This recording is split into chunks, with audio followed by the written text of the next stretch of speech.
All right, everybody, welcome to Math with Grace. For today's video, we're going to be going through Pre-Algebra, book 807, lessons 11 through 15. Lesson 11 begins at the bottom of page 44, and it's all about opposites and adjacents in trigonometry. Okay, trigonometry is a new topic that we're moving into, but it's nothing you guys can't handle.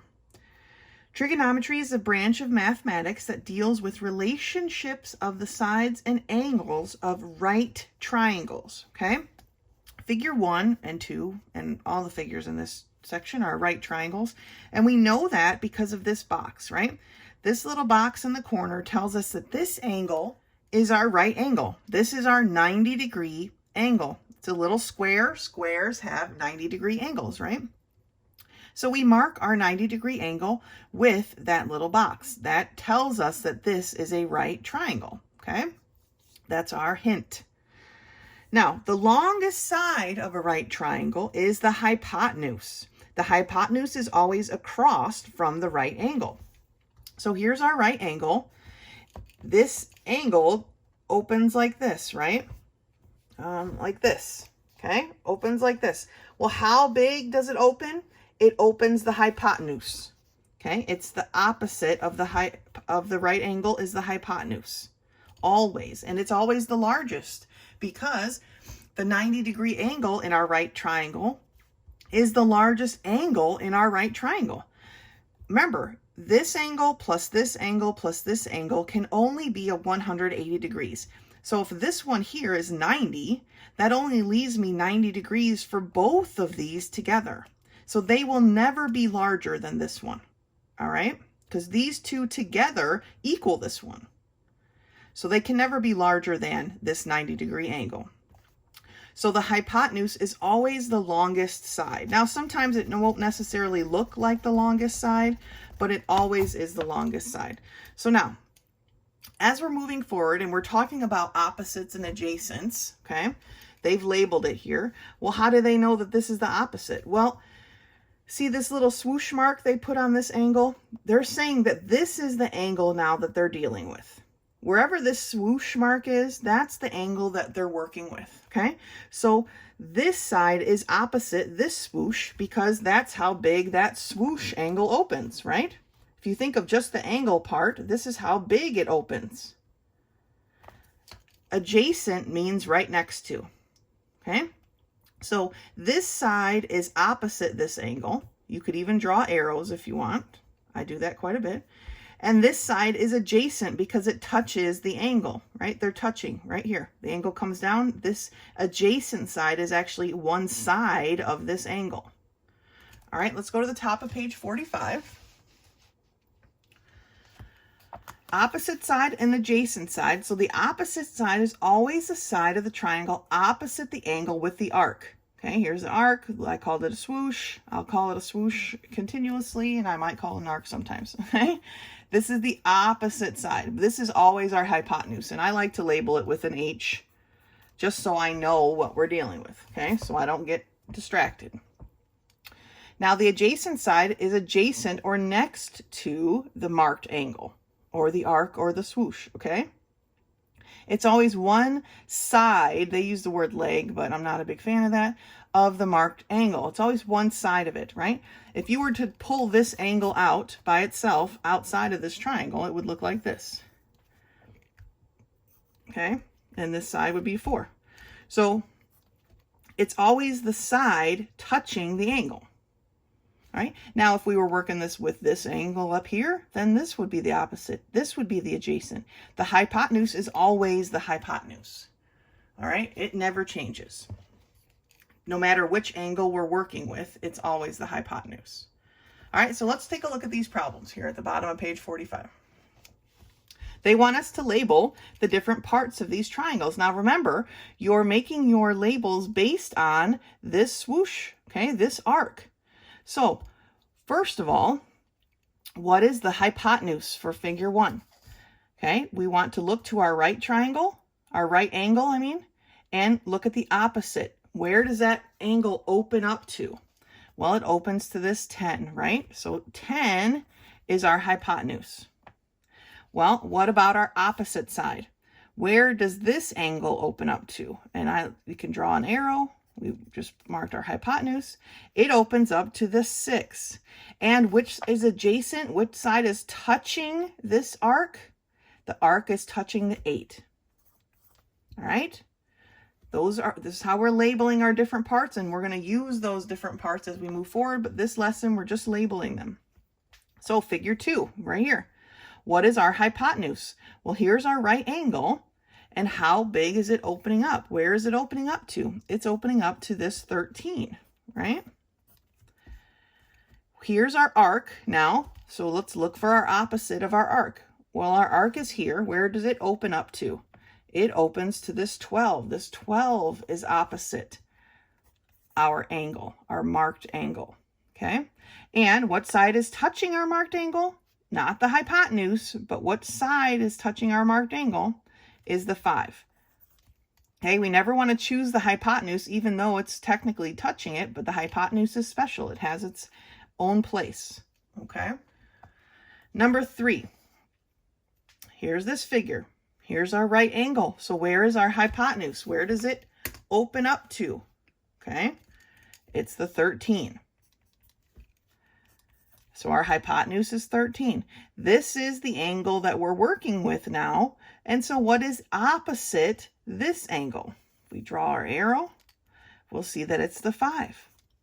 All right, and then adjacent side, which side is touching our arc, our angle, is the 12. All right, one more. We've got our right triangle. Here's our right angle, okay? Where does it open up? What is it pointing at, right? Or what is it like, if you thought of it like as a Pac-Man, what's it going to eat? It's going to eat the 29, right? That's where this angle opens up to. So what's opposite our marked angle? Well, our marked angle is here. So opposite of our marked angle is 20. And which is the adjacent side, which is the adjacent side touching the arc or the marked angle, is our 21. Okay, so for now, we're just going through and picking out which is the hypotenuse, which is the opposite, which is adjacent. Okay, we're going to put these into play as we move forward. That's lesson 11. Lesson 12 begins on page 49, and now we're talking about simplifying after multiplying or dividing in scientific notation. Now, we've done multiplying and dividing scientific notation in the past, right? But now we're going to talk about simplifying it. All the times that we multiplied and divided in the past, we always had the answer was already in scientific notation, but that's not representative of the real world, right? Our answer is not always going to automatically be in scientific notation. So now we need to learn how to simplify that. So when we multiply and divide, the decimal point in your product or your quotient, your answer, may not be correctly placed for scientific notation. So they multiplied these two scientific notations, right? And they got 31.02 or 042 times 10 to the 25th. But notice that the decimal point is incorrectly placed for scientific notation. Remember, we always want one number to the left of our decimal point and the rest to the right of our decimal point, okay? So we have to simplify this, or we have to move our decimal point, right? So if we're moving our decimal point 1 point to the left, then we're changing the amount that we're multiplying by. So it becomes 3.1042 times, because we made a big number smaller, it's 10 to the, we have to add a 1, right? 10 to the 26th. It's 1 larger. Now, sometimes we'll have to make a small number bigger, okay? And then we have to adjust it in that way. But we basically have to convert. So let's look at how they talked about it, okay? We have to convert it to scientific notation, which means this adds 1 more to the exponent, right? We moved our decimal 1 place to the left, which adds 1 to our exponent. If we had moved it to the right, we would have subtracted from our exponent. Okay, let's turn the page. So we're in book 807, lesson 12. We're on page 50. And we're looking at problems number 1 and 2.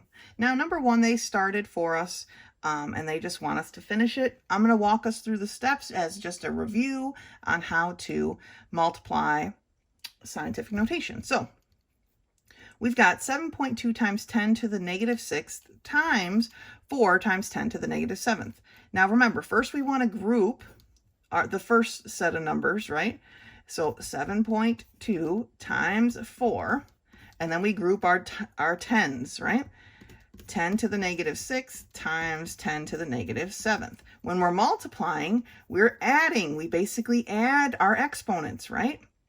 When we multiply like bases with exponents, we add those exponents.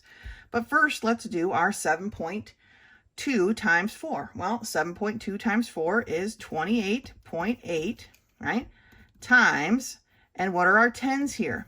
This is 10 to the negative 6 plus negative 7. Well, we're going down, and we're going down 7 more, right? So we have a negative 13. And that is an answer, but it is not correctly written in scientific notation, right? We need to move our decimal point one place to the left to make 2.88, but because we're moving it to the left, we need to add an exponent here. So we're saying plus 1. Well, what is negative 13 plus 1? Negative 13 plus 1 is a negative 12. So our answer is 2.88 times 10 to the negative 12 power. Okay? We had negative exponent. We had to add 1 to it, which brought it up a notch. Okay? Let's take a look at number 2. For number 2, we have 4.5 times 10 to the 5th times 3 times 10 to the 5th. So again, we're going to group our parts together, right? So we've got 4.5 times 3 times 10 to the 5th times 10 to the 5th. Okay? All right, so 4.5 times 3, plug it into your calculator, you get 13.5 times 10 to the what? Well, this is 10 to the 5 plus 5, right? Or 10 to the 10th. Now, we need to write this in proper scientific notation, which means we need to move the decimal one place to the left, which means we're adding one exponent. So our final answer becomes 1.35 times 10 to the 11th power. Okay, let's take a look at a couple more. Looking at problem 3, we have the quantity 6.8 times 10 to the negative 3rd times the quantity 4 times 10 to the 5th, right? So regrouping 6.8 times 4, the quantity, times 10 to the negative 3rd times 10 to the 5th, all right? 6.8 times 4 on your calculator will give you 27.2 times 10 to the negative 3 plus 5. Okay, think of it this way. Negative 3 plus 5. What is negative 3 plus 5? Well, it's 2. Okay, now we need to move our decimal one place to the left, so we're adding one exponent, and we end up with 2.72 times 10 to the 3rd power. All right, let's do number 4. We have the quantity 4.5 times 10 to the negative 7 divided by 9 times 10 to the negative 9th. All right, we're doing a division problem, but we're still grouping it the same way. So we have 4.5 divided by 9 times, now, because we've pulled the divided away, right? 10 to the negative 7th divided by 10 to the negative 9th. Okay, we're dividing inside of our parentheses, therefore we multiply now on the outside. 4.5 divided by 9, all right, is 0.5 times 10 to the what? Well, remember when we divide, we actually subtract our exponents, okay? So we have negative 7 minus a negative 9. When we do, can we have a minus minus here? No, right? We can't subtract a negative number. So our minus minus becomes a plus, and now we have negative 7 plus 9. So our exponent is 2. But this is still not written in proper scientific notation, right? Because there's a 0 here and we want an actual digit. So we need to move our decimal place 1 point to the right. And that tells us now that I'm subtracting a 1. Okay, when we move to the right, we're subtracting that amount. So our answer here is 5 times 10 to the 1 power, right? And that's it. So that's our final answer. Let's take a look at the last two. All right, taking a look at number 5. We have 4.2, the quantity, times 10 to the 5th, divided by the quantity 2 times 10 to the 8th, or negative 8th, sorry. So let's group it. 4.2 divided by 2, and that's going to be multiplied then by 10 to the 5th divided by 10 to the negative 8th. All right, 4.2 divided by 2 equals 2.1 times 10 to the what? Well, we have 5 minus a negative 8. Minus minus gives us a plus, right? 5 plus 8 now is 13. This one works out that our original answer, we don't need to simplify because it's already in scientific notation, right? We already have just one digit to the right, to the left of our decimal place. So this one works out quite nicely. All right, number 6. We've got the quantity 1.5 times 10 to the negative 9th divided by the quantity 2 times 10 to the negative 4th. So let's group our problem together. We've got 1.5 divided by 2 times 10 to the negative 9 divided by 10 to the negative 4. Well, let's see. What is 1.5 divided by 2? Well, it's 0.75 times 10 to the what? Well, we have negative 9 minus negative 4. We can't minus minus, so we have to make it a plus. Negative 9 plus 4 is a negative 5. Now we need to simplify, right? Because this is not in proper scientific notation. We need to move our decimal place 1 place to the right, so we're subtracting one more exponent. So we have 7.5 times 10 to the negative 6. And that is written in proper scientific notation. Now, while you're doing these problems in your homework, please make sure you're watching out whether it's multiplication or division, because your answers will be very different if you're not paying attention. All right, when we multiply like bases with exponents, we add their exponents.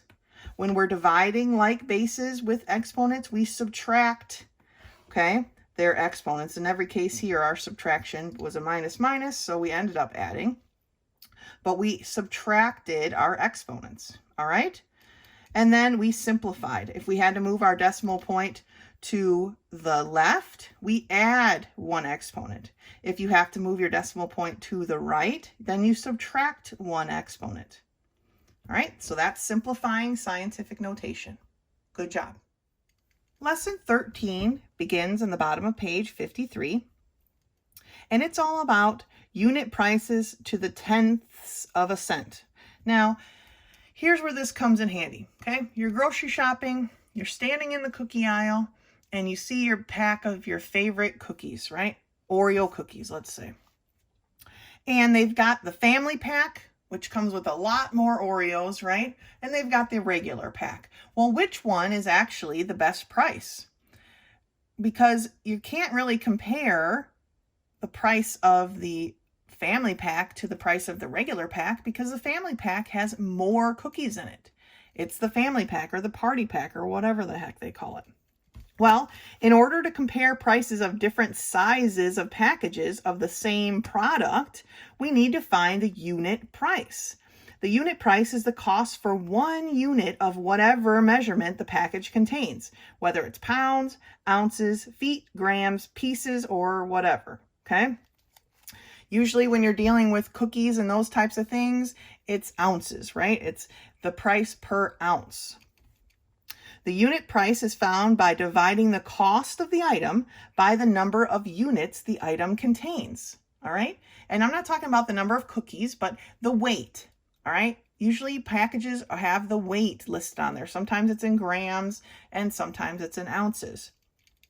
We have to compare similar units of measure. Okay. This is not about comparing grams to ounces. Okay. We're just talking about ounces to ounces, comparing those. All right. I do this all the time at the grocery store. I'm the person out there with my calculator figuring out what is the best price. Because sometimes things are on sale, but it's not actually a better price, all right?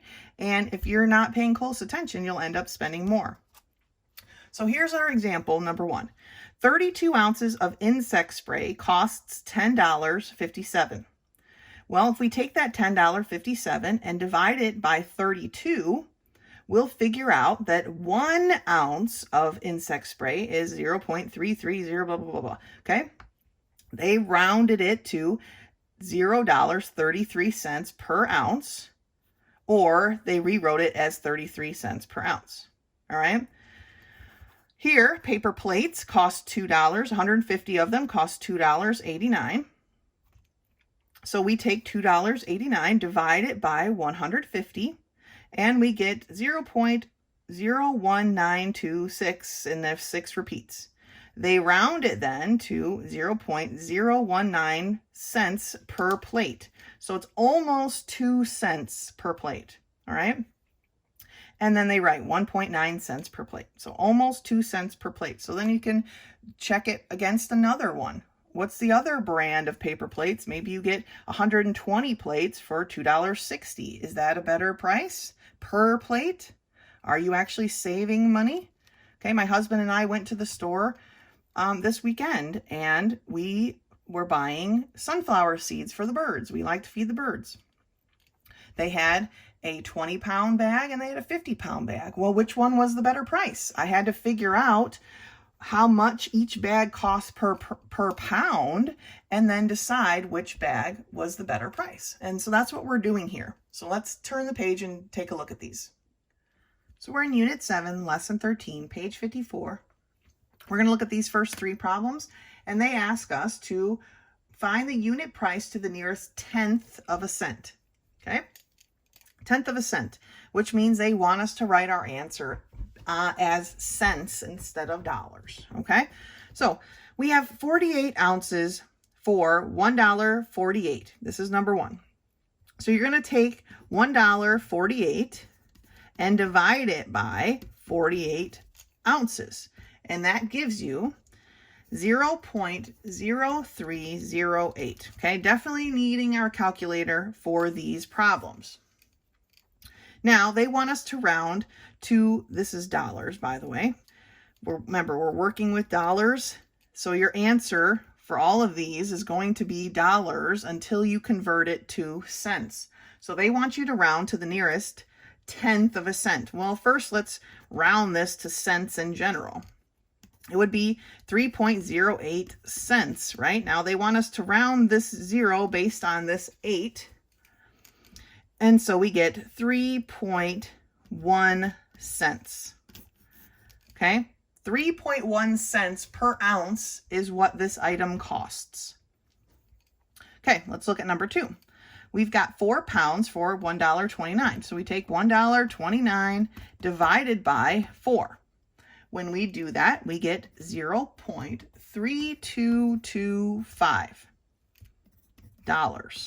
okay? Well, how many cents is that? Let's change it over to cents, and then we can do our rounding. Oh, goodness. Well, that's going to be 32.25 cents, right?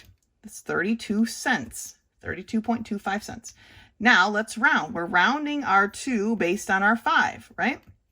So we get 32.3 cents. The 5 boosts our 2 up a notch. 32.3 cents per pound. Okay, this time we're talking about pounds. Well, what about number 3? We've got 500 milliliters for $2.99. So we take $2.99, divide it by 500 on our calculator, And what do we get? Well, we get 0.00598, and there might be some more dollars, right? But that makes it kind of hard to understand, so let's change it over to cents. Well, moving our decimal 2 places, we get 0.598 cents. But they want us to round to the nearest tenth of a cent, so we're rounding our 5 based on our 9. Our 9 is going to give that 5 a boost, so we have 0.6 cents. So it's 0.6 cents per milliliter. Okay, let's take a look at a few more. So taking a look at number 4, we've got 20 kilograms for $12.50. So we've got our $12.50 divided by 20, okay, and that gives us 0.625 dollars. All right, let's change that over to cents by moving our decimal place, and we have 62.5 cents. Well, it's already to the nearest tenth, right? So we don't need to round here at all. So let's move on to number 5. Now for 5 and 6, they want us to find the unit price to the nearest thousandth of a dollar. Okay, they don't want us to have cents now. They want these written as dollars. So the process is still the same. For 5A, we've got 32 ounces for 99 cents, or $0.99. So we take our $0.99 and we divide it by 32. When we do that, we have, on our calculator, we've got 0.0309 dollars. Well, they want us to round to the nearest thousandth of a dollar, which is this place right here, right? Tenths, hundredths, thousandths, all right? So we're rounding our 0 based on our 9. So our answer is going to be 0.03. The 9 bumps that 0 up to a 1. Now, I'm not really sure why they're having us round it to the nearest thousandth of a dollar, because we don't ever talk about, like, I wouldn't even know how to say this, $0.31 thousandths. We don't really talk like that. So having us stretch it out that far is kind of weird to me, but let's just follow the directions because they're printed in the book, right? For 5B, we've got 5 pounds for $1.49. So again, it's $1.49 divided by 5, right? The process is still the same. It's just how we write it. Are we writing it in dollars or are we writing it in cents? So $1.49 divided by 5 gives us $0.298. So here, we're rounding our 9 based on our 8. Well, the 8's going to bump the 9 up, right? Well, because the 9's getting bumped up, it bumps up the 2, and we end up with $0.30, or 30 cents. $0.30, okay? That's our answer for 5B. Taking a look at number 6, we have 250 milliliters for $1.99. So $1.99 divided by 250 gives us a big decimal, 0.00796. And this is dollars. Now they want us to round to the nearest thousandth of a dollar. So we're rounding this 7 based on this 9. Okay. Well, the 9's going to bump that 7 up, right? So we have $0 and 8 hundredths of a cent, which is hard to say, but that's our final answer. Okay, let's look at 6B. We've got 500 kilograms for $19.95. So we take our $19.95 and divide that by 50. When we do that, we get 0.399, okay, dollars. We're going to, well, let's see, we can't really round at all, right? We can't really round our thousandth of a dollar because there's no other decimals. So our answer is $0.399. Now, again, that's something 399 thousandths. This is like how gas stations work, right? They go to the thousandth of a dollar. just so it looks like it costs 1 cent less than it actually does, okay? So, unit prices. We take our dollar amount and we divide it by our number of units, all right? And then we can either write it as dollars or we can write it as cents, okay? Pay attention to what they're asking for in your directions. And that's lesson 13. Lesson 14 begins on page 58, and we will not be doing lesson 14, okay? I'm contemplating putting together a counting back change video that actually makes sense. If I do, I'll make sure I get it posted, but lesson 14, we will not be doing. So if you see problems like this on the quizzes or tests, you can cross them out and I will not be counting those points towards your grade. Okay, that's 14, but please do the We Remember. Okay, we still need to do the lesson work of the We Remember and everything that happens after that. All right, so let's get your We Remember done and then we'll move on to lesson 15. Lesson 15 begins on page 62, and we're talking about levels of precision, okay? There is a great difference in the level of precision needed in various measurements. We're talking about how precise something is, how really true is your answer, okay? Well, here is the information that we need to be able to figure this out. The smaller the unit of measure used, the greater the precision, okay? I could measure my piece of paper here, my book, in inches.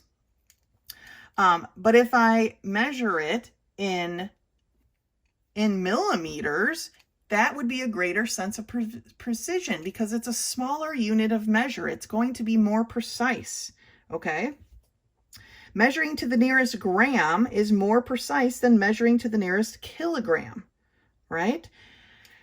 Taking measurements to more decimal places also gives us a greater measurement of precision, okay? Saying that something is 12 inches is precise to the nearest inch, but a measurement of 11.876 inches, so now we're talking about inches to inches, we haven't gone to a smaller unit of measure, right? But this one has more decimal places, so it is more precise than just saying that something is 12 inches, okay? It's about 12 inches. Well, it's actually 11.876 inches. That's very precise. Okay. Top of page 63.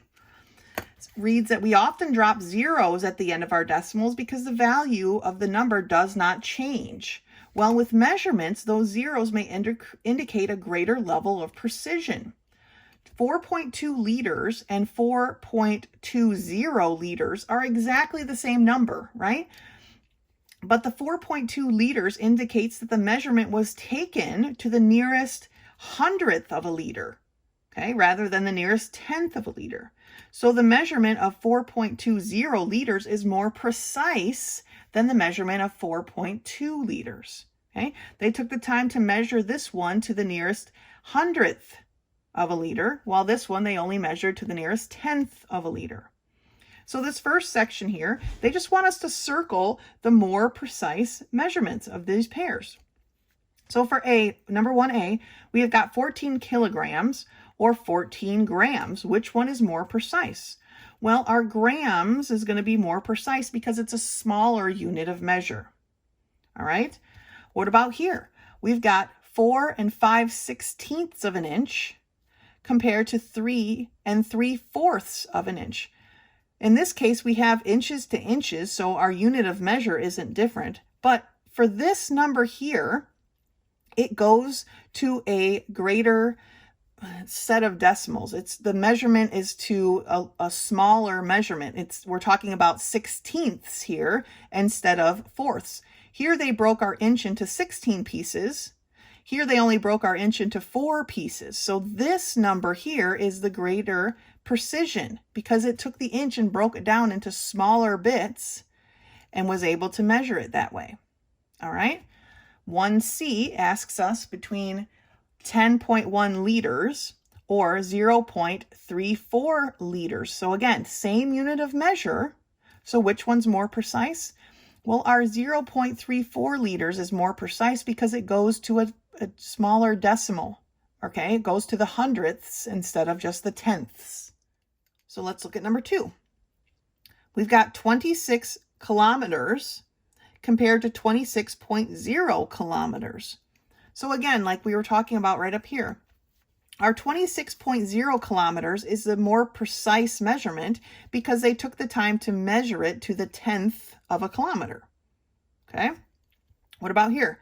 12 miles to 5.3 miles. Again, it's going to be our 5.3 miles because they took the time to measure it to the 10th of a mile rather than just saying 12 miles.